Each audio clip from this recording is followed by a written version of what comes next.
Assalamu alaikum dear students. As you already know that we have started our geography portion and I have already explained the first chapter earthquakes, volcanoes and four mountain in my previous video, in my previous recorded lecture.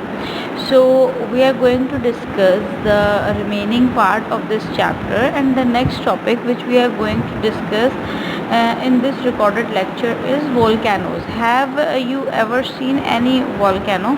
Because they are very easy to recognize due to their shape. They have a proper cone like shape, and the eruption is very spectacle, and when we look at the eruption it is very fantastic, and it is just like a larger firework display from the nature. um, and of course we don't have to be too close to the volcanoes because it is very dangerous.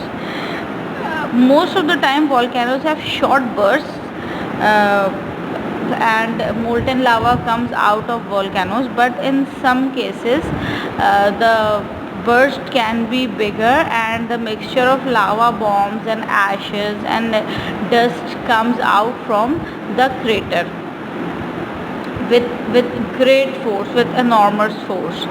After this burst, the everything around the crater is destroyed, and the eruption is very dangerous for the people who are living there.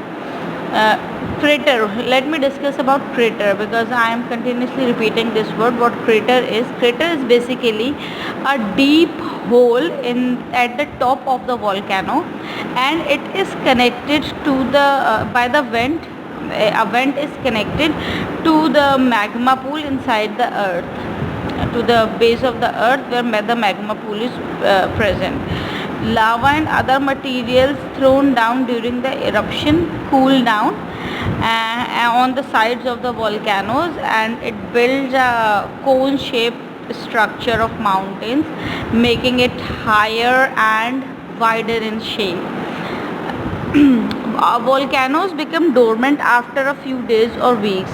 The word dormant means that it goes to sleep, and it never erupts for few weeks or for few months, maybe for few years.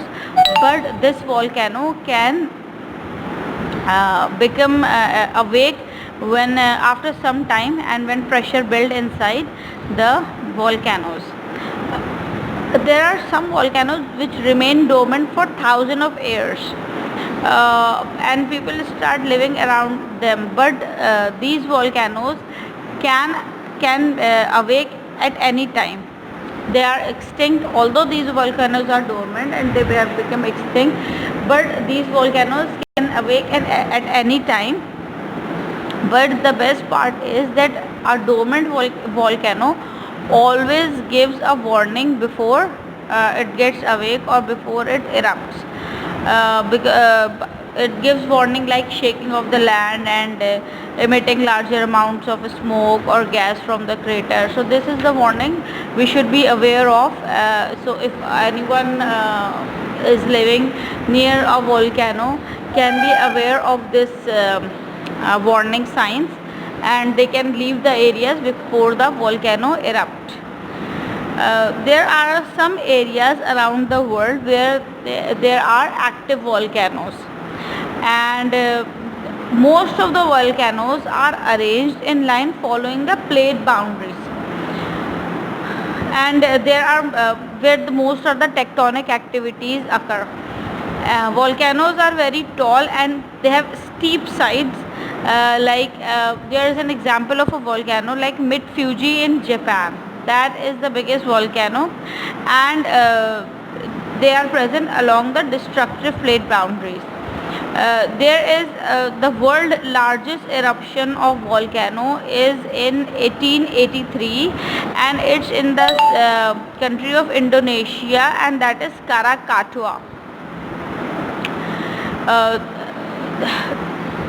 there are many types of volcanoes around the destructive plate boundaries. There are some volcanoes in Pakistan also. Like we have a volcano by the name of Hot Springs in Chagri. Other than that, we have a volcano in Makran coastal areas, and the name of that volcano is mud volcanoes.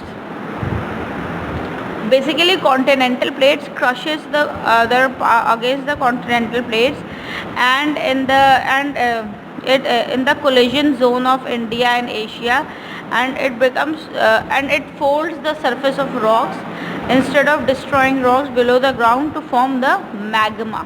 Basically, this is how a magma is formed. Now what we are going to discuss now is the next topic which we are going to discuss is young fold mountains.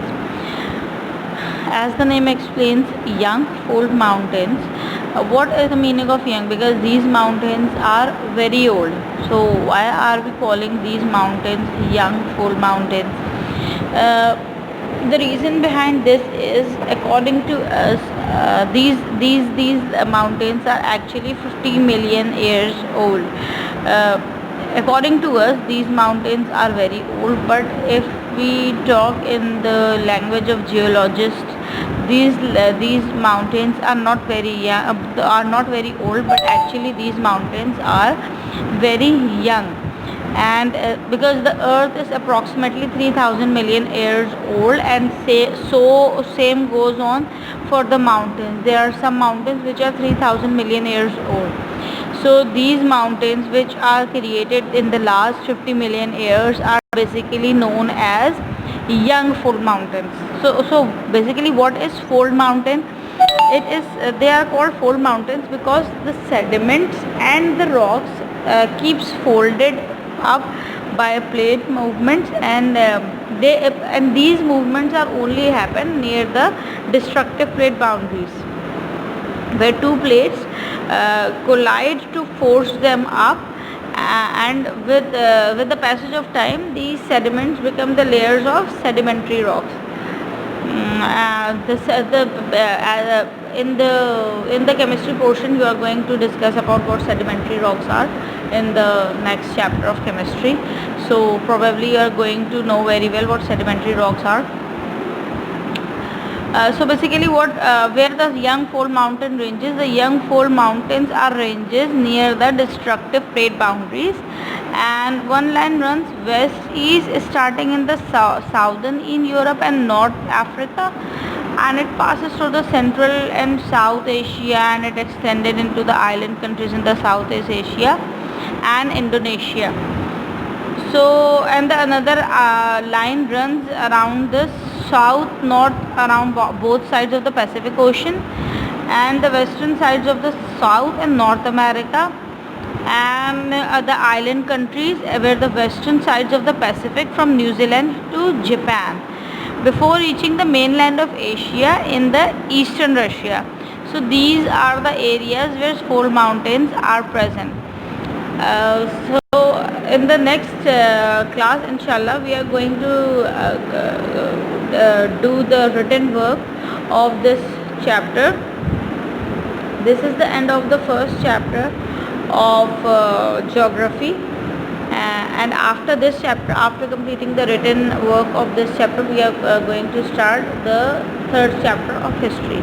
Thank you so much for watching the video.